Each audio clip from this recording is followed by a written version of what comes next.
Lectura de la primera carta del apóstol San Pedro. Queridos hermanos, el fin de todas las cosas está cercano. Así pues, sean sensatos y sobrios para la oración. Ante todo, mantengan un amor intenso entre ustedes, porque el amor tapa multitud de pecados. Sean hospitalarios unos con otros sin protestar, como buenos administradores de la multiforme gracia de Dios. Pongan al servicio de los demás el carisma que cada uno ha recibido.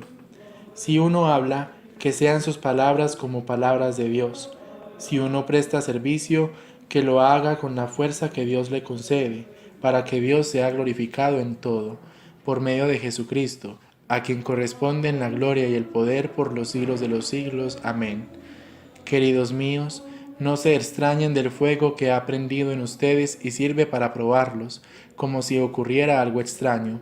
Al contrario, estén alegres en la medida que comparten los sufrimientos de Cristo, de modo que cuando se revele su gloria, gocen de alegría desbordante. Palabra de Dios.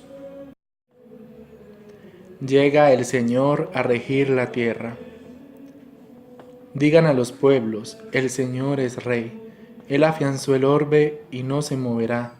Él gobierna a los pueblos rectamente. Alegres el cielo, goce la tierra, retumbe el mar y cuanto lo llena, vitoreen los campos y cuanto hay en ellos, aclamen los árboles del bosque. Delante del Señor que ya llega a regir la tierra, regirá el orbe con justicia y los pueblos con fidelidad. Llega el Señor a regir la tierra. Del Santo Evangelio según San Marcos. Después que el gentío lo hubo aclamado, entró Jesús en Jerusalén, en el templo.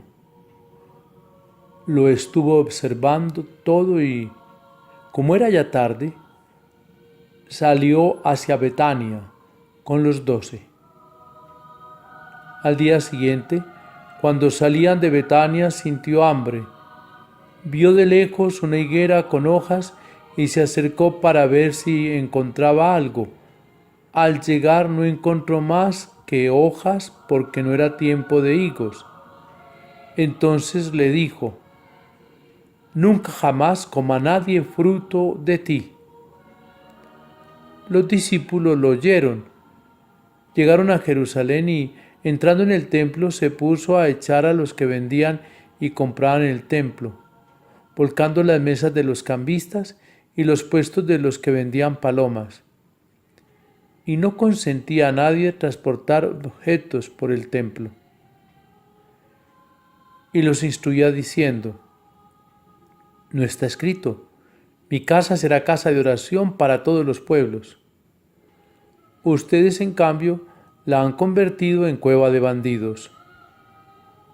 Se enteraron los sumos sacerdotes y los escribas y, como le tenían miedo, porque todo el mundo admiraba su enseñanza, buscaban una manera de acabar con él.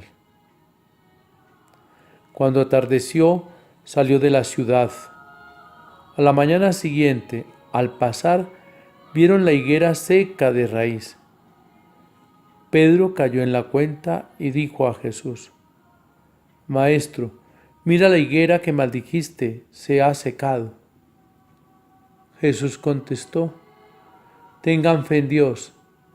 En verdad les digo que si uno dice a este monte, quítate y arrójate al mar, y no duda en su corazón, sino que cree en que sucederá lo que dice, lo obtendrá.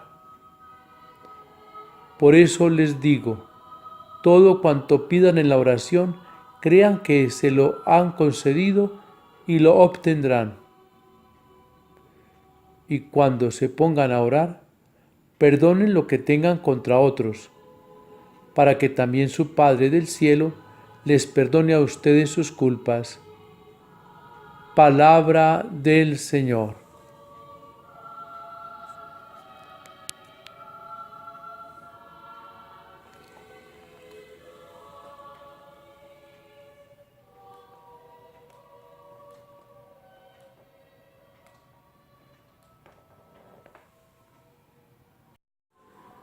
Cuando la comunidad cristiana se ve en crisis, hay una esperanza cierta, que el fin esté cercano.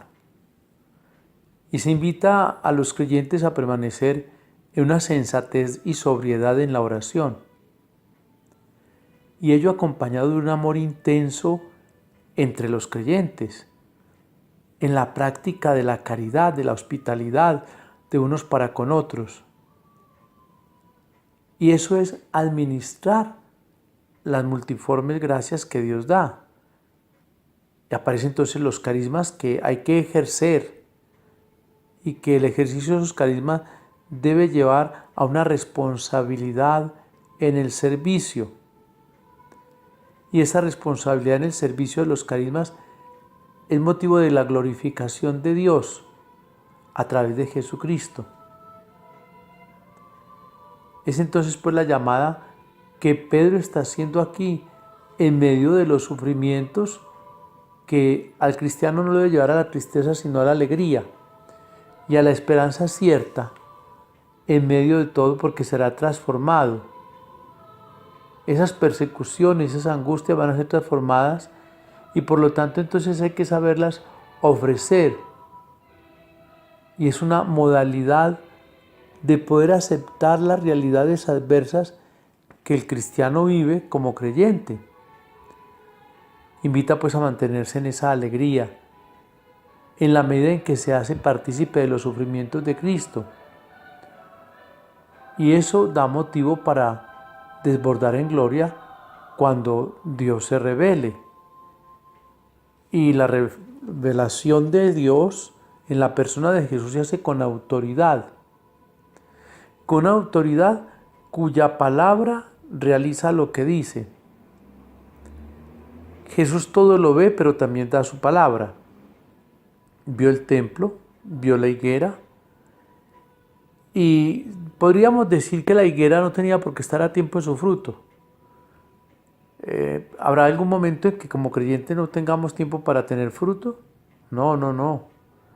Todo tiempo es el indicado para que el cristiano mantenga los frutos y los ponga al servicio de sus hermanos. Esta es quizá la enseñanza que Jesús nos deja ante aquella higuera que era un simbolismo de árbol en el pueblo de Israel, pero que el pueblo de Israel en ningún momento se le encontró fruto.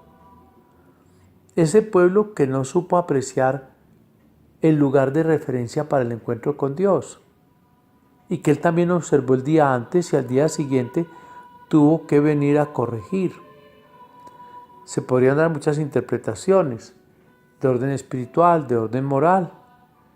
La clave está: el celo por tu casa me consume, es decir, el lugar sagrado debe ser respetado. Y no solo nos referimos al templo como edificio, nos tenemos que referir al templo como casa de Dios y al templo como cuerpo humano. El cuerpo humano está llamado precisamente a ser esa presencia del Espíritu de Dios en medio de los hombres.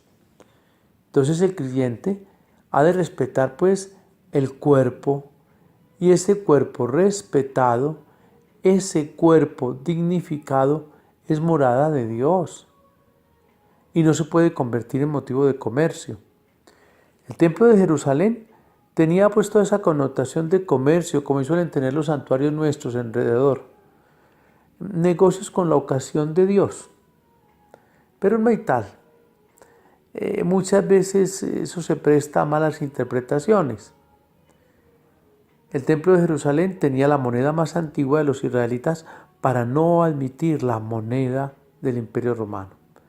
Y eso se había convertido en un negocio para la casta sacerdotal, ya que ellos fijaban la tarifa del cambio y todo lo que tenía que ver concerniente con el culto y los sacrificios. De otra parte, al parecer el templo se ha convertido en un pasadizo para pasar de un lado al otro de la ciudad, evitando una larga trayectoria, cosa que es irreverente. Bien, moralmente podríamos pensar en nuestro comportamiento hoy en nuestros templos, pero antes de pensar en el comportamiento de nuestros templos, pensemos en el comportamiento con nuestro cuerpo, que es el templo, la morada de Dios. Hoy cuando se ponen eufóricos para aprobar leyes de eutanasia, de aborto, de desprecio al cuerpo y de creerse muy liberados porque logran todo esto. Hoy cuando se rayan los cuerpos con los tatuajes. Hoy cuando se está haciendo del cuerpo tantas cosas con las cirugías plásticas y etcétera, etcétera, pensemos cómo apreciamos nosotros los creyentes nuestro cuerpo y si tenemos el conocimiento de la dignidad de nuestro cuerpo. No sea que en nosotros el Señor venga y encuentre frutos o encuentre una guarida de ladrones con todas las cosas que admitimos, agregamos y dejamos que se alberguen en nuestro cuerpo.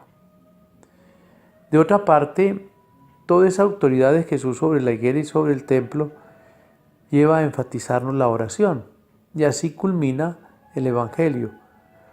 Pero culmina también con lo que Pedro nos ha dicho, el amor. Y el amor debe ser necesario para la oración. Por eso hay que perdonar a todos los hombres que nos ofenden, los que tengan queja contra nosotros. Entonces perdonarlos para que el Padre nos perdone en medio de la oración.